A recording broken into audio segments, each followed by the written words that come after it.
Chapter 5, Part 2. He came out in a cupboard-sized clearing. Stretched overhead was a tarpaulin, blocking out the daylight and protecting a tall grandfather clock that would forever say it was 9:15.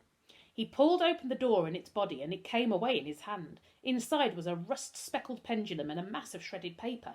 The pointy nose of a mouse peeped out, and then two beady black eyes looked up at him. "Sorry," Darkus whispered, placing the door back in its frame. "You could build a brilliant den in the middle of all this furniture," he thought, stepping through a curtain of ivy hanging from a wardrobe rail. "No one would ever know you were here." He wondered if Virginia and Bertolt liked dens. Building one was more fun if you had people to do it with. As he went, Darkus opened drawers, cupboards and boxes, finding tongs, an ornate hand mirror, and even a set of false teeth. He left everything as he found it, keeping the location of the sycamore tree in his head. Sliding over a desk and under a bed frame, he came nose to nose with a fox. They stared at one another, neither of them moving. The fox blinked, unbothered, and walked away through the middle of a stack of empty picture frames. "I'm warning you, Humphrey Gamble, this is your last chance. Oh no, boo-hoo, I'm so scared. Either you open this door or I'm coming in." The voices were closer now. Darkus saw a black front door with a silver number 73 screwed to it. He turned the handle. Behind it was a kitchen dresser. He scrambled up the dresser, using the shelves like rungs on a ladder, and found that from the top he could see across the yard. The tree was 3 metres away. Darkus plotted a path through the furniture that would lead him straight there. Dropping back down into the maze, he wormed his way forward until he arrived under a fold-away table opposite the sycamore tree. Beyond the tree, a tangle of bicycles obscured the back wall of the shop. He thought about his own bicycle. It was in his shed at home, sitting unused outside his empty house south of the river in Crystal Palace. It felt like a lifetime since he'd been there, and happy. The familiar tide of sadness rose in his chest as he felt homesick for the first time since Dad had disappeared. Unwanted tears sprang into his eyes.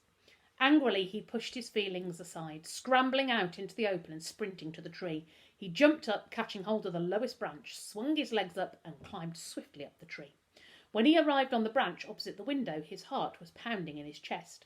At first he couldn't make sense of what he was looking at.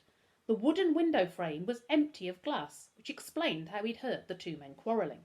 And all over the wood and surrounding brickwork, unnoticeable from the ground, were hundreds of red ladybirds. There were so many of them scurrying around the window frame that it looked like it was moving.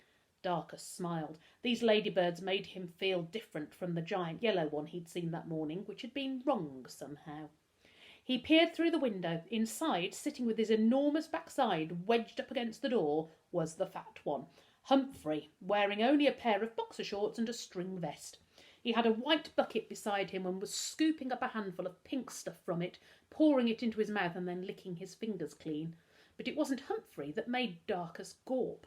At first glance it looked like there was a mountain in the room, sitting on the flowery carpet and reaching up to the ceiling. Darkus thought it was some kind of model until he looked closely at the mossy hillside and realised it was actually a huge pile of mouldy teacups. The gaps between the cups were filled with grass, mushrooms and the tiny plants he'd seen growing out of cracks in walls. There were dandelions sprouting out the side facing the window, and near the peak a butterfly bush grew with purple flowers hanging down like bunches of grapes. He gazed at the impossible thing, his eyes jumping between cup rims and handles, and suddenly noticed that between the cups and inside them were flickering antennae and serrated legs. He remembered Baxter's delight at getting a mug inside his tank and realised that these cups were all full of beetles. He spotted 2 stags peeping out of a chipped teacup, and then a rhinoceros beetle, smaller than Baxter, with copper-coloured elytra, backing into a coffee mug. A flash of emerald green drew his attention to a cluster of glamorous jewel beetles which he recognised from the illustration in his red book. When he saw the trail of giraffe-necked weevils climbing awkwardly up a path between the mugs, looking like a row of clowns dressed in red and black, he clamped his hand over his mouth to suppress a cry of delight and almost fell out of the tree. Darkus's heart soared to see so many species. The beetle mountain was the most alien and beautiful thing he'd ever seen. There was a bang on the door. "I'm warning you, Humphrey," Pickering's voice came from the other side. "This is your last chance." Darkus saw Humphrey lick his lips and grin. He was obviously enjoying winding up his cousin.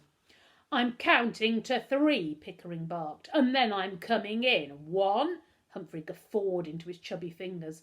2, Humphrey leant back. "You'll never do it," he crowed. "3!" There was a loud crash as the blade of an axe ripped through the wooden door just above Humphrey's head. "Spawn of Satan!" Humphrey sprang forward onto all fours, his belly swinging from side to side as he crawled away. Shocked, Darkus jumped as the door flew open and almost lost his balance again, grabbing onto the branch to stop himself from falling. Pickering stood in the doorway with his axe raised above his head. He advanced menacingly towards his cousin. "I warned you, Humphrey," he said with an unnerving smile, "but you wouldn't listen." "Now, Pickering, old boy, no need for violence, eh?" Humphrey was on his knees. "You just wouldn't listen." Pickering's eyes were wide and unblinking. "A joke, Pickers. Surely you can take a joke." Humphrey gave a weak laugh. "A joke? A joke?" Pickering pointed at the mountain. "You think that is a joke?" "It's just a bunch of dirty cups," Humphrey spluttered. "I was going to wash them up. Honest, I was." "You disgust me, Humphrey Gamble." Pickering shook his head. "I can't believe we're related. Look at those tea stains splattered up the walls. And what's that?" He pointed. "Fungal spores." His chest heaved and Darkus thought he was going to be sick. "There's creepy crawlies all over the floor." Darkus looked down and realised that what he thought was a flowery carpet was actually a threadbare rug covered in beetles. "This room is a health hazard." Pickering's voice was getting higher. "Now you see why I had to write to the council." "You did it to get rid of me," said Humphrey matter-of-factly. "Well, yes," Pickering admitted. "But can you blame me? You're a pig letting your room get like this. How long have you been throwing your dirty cups into the corner?" Humphrey shrugged and muttered, "Since we moved in." Pickering turned towards the mountain of crockery. "You've even smashed the glass in the window." Humphrey's eyes followed Pickering. To Darkus's horror, he suddenly found both men staring right at him. Quick as lightning, Pickering darted over to the window, reached out and grabbed Darkus by the scruff of his jumper. Darkus's horror was eclipsed by the fear as he found himself dangling in mid-air. He grabbed at the window frame with his fingertips, letting out a strangled scream, and the ladybirds took off a cloud of red and black. There was no one to help him. Uncle Max was out. "Baxter!" he cried as he was hauled through the window and thrown down onto the floor, scattering beetles in every direction. Okay, well, I think you can safely say that no matter how messy your rooms are, guys, they're not as messy as Humphrey's bedroom. At least I hope they're not. Okay, I'll see you tomorrow for the next chapter.